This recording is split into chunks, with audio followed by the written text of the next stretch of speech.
Olá, olá, tudo bem com vocês? Professor Fabiano Leal, dando prosseguimento mais uma aula sobre genética. E aí, queria que vocês conferissem lá na playlist, tem uma série de aulas sobre genética lá, né? Vários temas separados, inclusive, lá com pequenas aulas para que você possa entender claramente o conteúdo e não errar mais em lugar nenhum. Então, primeiro, eu queria que vocês se inscrevessem no canal, para que vocês tivessem acesso a novidades aí que vão sendo postadas, né, gradativamente. Ative as notificações lá no sininho. Deixe seus comentários nos vídeos, para que a gente possa saber, ter um feedback, ter um retorno do entendimento de vocês sobre as aulas. E também que vocês possam seguir a gente na nossa página no Instagram, Ciências Sem Segredo. Link vou colocar aqui na descrição para que vocês possam ter acesso. Lá eu coloco enquetes, mais variados temas. Também ouço e procuro sugestões de aulas para que eu possa postar aqui no canal do YouTube. E também coloco novidades lá, inclusive também com seção Tira Dúvidas. Então, quando você tiver alguma dúvida, você pode acessar, deixar lá sua mensagem, que a gente pode ir tirando dúvidas por lá também. E, claro, sempre com sugestões de aulas para a gente poder colocar aqui no canal. Tudo bem, galera? Então, como eu falei para vocês, a gente vai continuar a série de aulas sobre genética aqui. Na aula passada, a gente tinha falado sobre dominância. A gente falou um pouquinho sobre dominância completa. A gente falou sobre penetrância e expressividade de um gene. E aí eu vou colocar aqui também a sugestão para vocês, para que vocês possam também conferir essa aula lá. Acessem o link aqui no final. E aí vocês podem dar uma conferida nessa aula mais tarde. Porque agora a gente vai falar sobre ausência de dominância. Então, o que vem a ser isso, professor Fabiano? O que é ausência de dominância? O que isso repercute em características no ser humano, por exemplo? É isso que nós vamos ver agora. Então, olha só. Galera, quando a gente fala em ausência de dominância, a gente está falando o seguinte, que um gene, a presença dele ali, não necessariamente vai ocorrer a característica. Então, a gente vai ver aqui dois tipos de ausência de dominância. Uma que é chamada de herança intermediária ou dominância incompleta, como vocês estão vendo aí, e o outro é a codominância. Então, repare, nós temos aqui, deixa eu pegar aqui o apontadorzinho de laser para a gente poder acompanhar melhor. Então, olha só, o primeiro caso que nós vamos ver é herança intermediária ou dominância incompleta. O que seria isso? Quando o indivíduo heterozigótico vai apresentar um fenótipo diferente dos indivíduos homozigóticos. Aqui, quando eu me refiro à herança intermediária. Olha só, o, como é isso? Quando o heterozigótico expressa um fenótipo intermediário entre os dois homozigotos. Vamos para os exemplos. Olha só. Cabelos crespos, indivíduo com cabelo crespo, tá aqui, Will Smith, sim? Aqui tem filhos com um outro indivíduo, aqui uma mulher que tem cabelo liso, se tem chapinha ou não, eu não sei, mas vamos considerar que aqui seja um cabelo liso natural. Então, é meio difícil de saber, né, gente? Porque a gente sabe como é. Então, existem as fenocópias, né? Então, o que é que ocorre? Cabelo crespo com cabelo liso. Se a gente considerar que cabelo crespo é uma característica dominante, quando o indivíduo com cabelo crespo tem filhos com indivíduos que têm cabelo liso, o ideal ou esperado era que os filhos saíssem primeiro com cabelos crespos, porque é a característica dominante. No entanto, não é isso que ocorre. Ocorre a formação de um terceiro fenótipo intermediário entre o crespo e o liso, que é exatamente os indivíduos com cabelos ondulados, cacheadinhos aí, bonitinho aqui. Então, repare que na herança intermediária você tem a formação de um fenótipo intermediário entre os extremos, entre os homozigotos. Então, Se aqui for um indivíduo, por exemplo, azão, azão, que é o homozigoto dominante, cabelo liso, indivíduo azinho, azinho. O esperado aqui era que surgissem indivíduos azão, azinho. Então, esse azão, azinho, ao invés de determinar um cabelo crespo, que é a característica dominante, determina a formação de um terceiro fenótipo, que é cabelos, que são indivíduos que têm cabelos ondulados. Então, não errem mais isso em avaliação, pelo amor de Deus. Vamos lá, para um outro exemplo.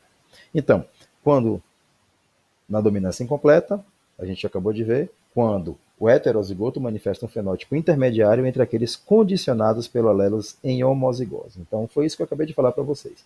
Pegando aqui um outro exemplo. Nós temos aqui um cruzamento, que eu vou detalhar para vocês aqui.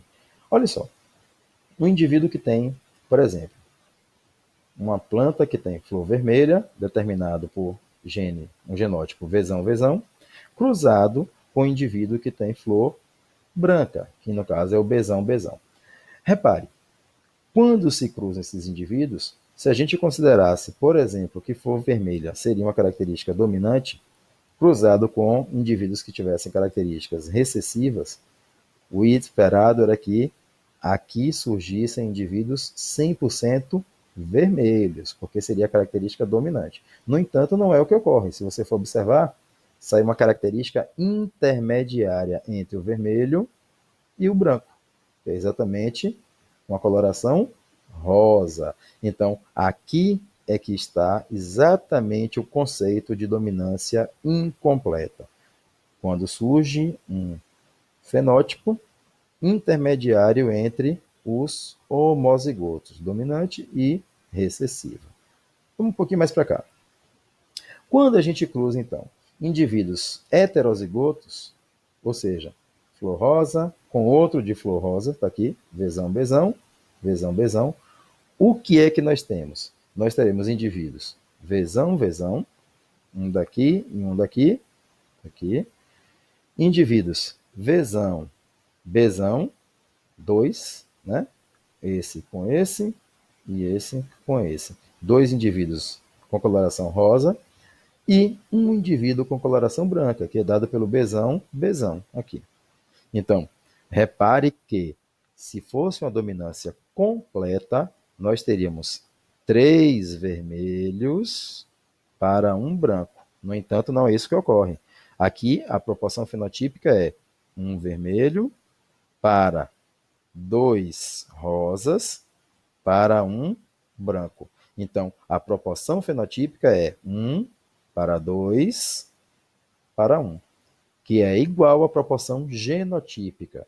1 Vzão, 2 Bzão e 1 Bzão. Então, vocês acabaram de ver um exemplo relacionado aí com ausência de dominância. Tudo bem.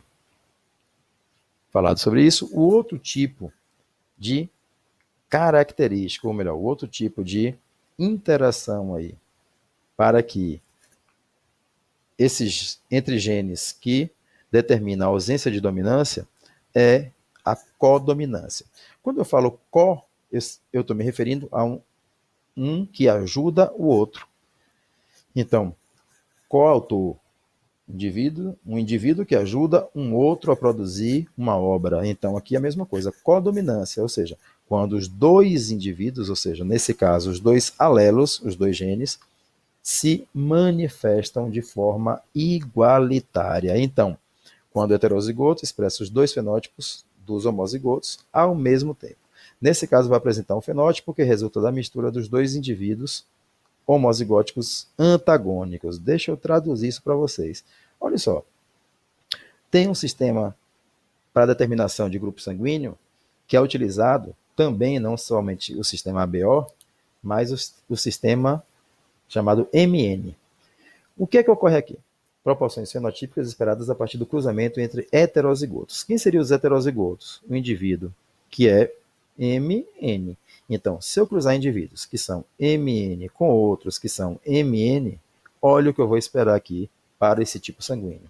Lembrando que aqui M e N são os tipos de proteínas que vão estar presentes nas hemácias lá dos indivíduos. Então, aqui eu tenho um indivíduo que é heterozigoto cruzado com outro também heterozigoto. Então, nós temos no cruzamento M, M aqui, M, N aqui, M, N aqui embaixo, e aqui o N, N, tá aqui.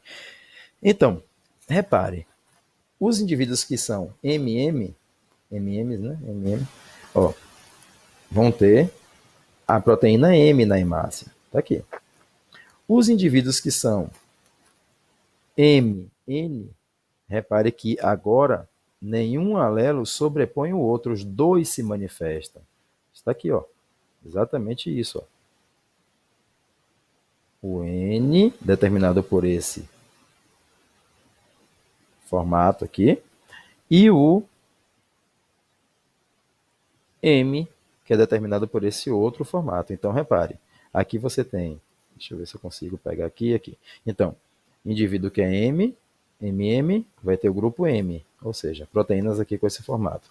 Indivíduo que é N, ou seja, NN, vai ter proteínas nas suas hemácias que são com esse formato. Já quem é MN, repare que o M não sobrepõe o N, os dois se manifestam. Então, aqui que é uma codominância, ou seja, a proteína M é produzida e a proteína N também é produzida. Então, repare aí que na codominância não existe um sobressaindo sobre o outro.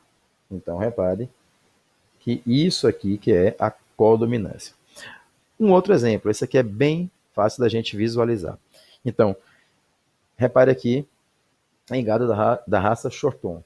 Então, olha só como a codominância vai se expressar aqui bem evidente. Repare, indivíduo aqui ó, que tem coloração vermelha, cruzado com o indivíduo que tem coloração branca. Então, quem é vermelho é Vzão, quem é branco é Bzão. Repare, Vzão, Vzão é esse indivíduo, Bzão, Bzão é esse aqui. Quando vai ocorrer um cruzamento entre eles, vai formar aqui um indivíduo Vzão, Bzão aqui embaixo. Só que, repare que esse indivíduo, que é o filho do cruzamento entre esse e esse, não vai sobressair uma cor apenas. Ou seja, ele não vai ficar vermelho, ele não vai ficar branco, ele vai ter as duas cores, ó, sendo expressas aqui no fenótipo desse indivíduo. Ou seja, vai ter a coloração vermelha, determinada pelo gene Vzão do de cá, e vai ter a coloração branca, determinada pelo gene Bzão do outro. Então, repare que aqui é uma codominância clássica.